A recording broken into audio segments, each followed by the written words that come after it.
Why I chose to follow Jesus, evidence number 2. I call it eyewitness evidence. Here's my point. There are 3 monotheistic religions in the world: Islam, Judaism, and Christianity. The 3 of them cannot be right simultaneously, though they agree on the moral laws. They don't have challenge with the moral law, but the center of controversy is the person of Jesus. So let's look at the claim of Islam. Islam says that Jesus Christ was never crucified, was never buried, was never resurrected, that God took him to himself. Judaism said Jesus Christ was crucified, buried, but never resurrected.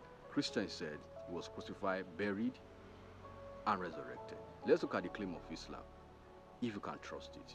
Islam came 600 years later. He was never an eyewitness.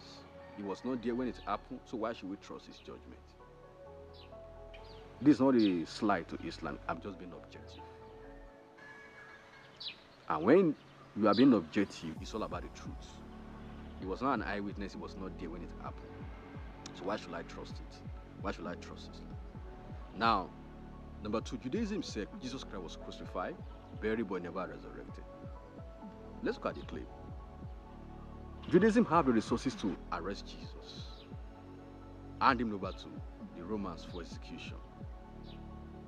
I believe if there is controversy about his resurrection, all they could do just to silence argument, what they should have done is just to present the dead body, but they couldn't do it. Now Christians, the eyewitness account claim that we saw he was crucified, buried, and resurrected. Let's look at their claim.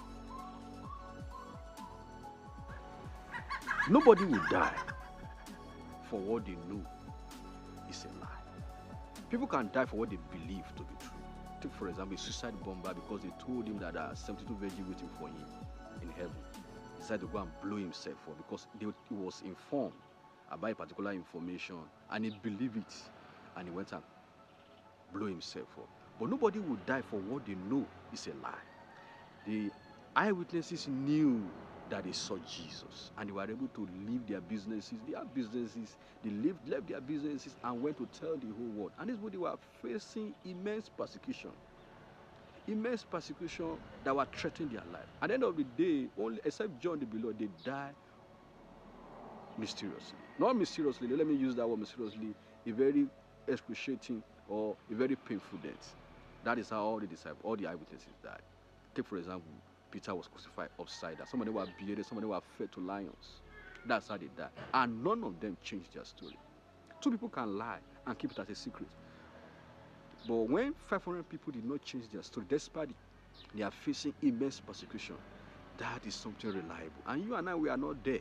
So our faith should be based on evidence that is reliable. The apostles have demonstrated that what we saw was reliable, because nobody would die for what they know is a lie. So we can trust their judgment, we can trust what they saw, because they claim that we are eyewitnesses of all these things. You cannot deny what you have seen and what you have heard. That was the testimony of Peter. So I believe the eyewitness accounts, the eyewitness testimony is something that is reliable, that you can be trusted, and that gives us hope. Since you and I, we are not there. We are not present there. So our faith should be resting on strong evidence, and we have to be objective. No emotion, no sentiment, just being objective. What do you think in the comment section? I want you to write down what you think in the comment section about the eyewitness account, about eyewitness testimony. Thank you very much.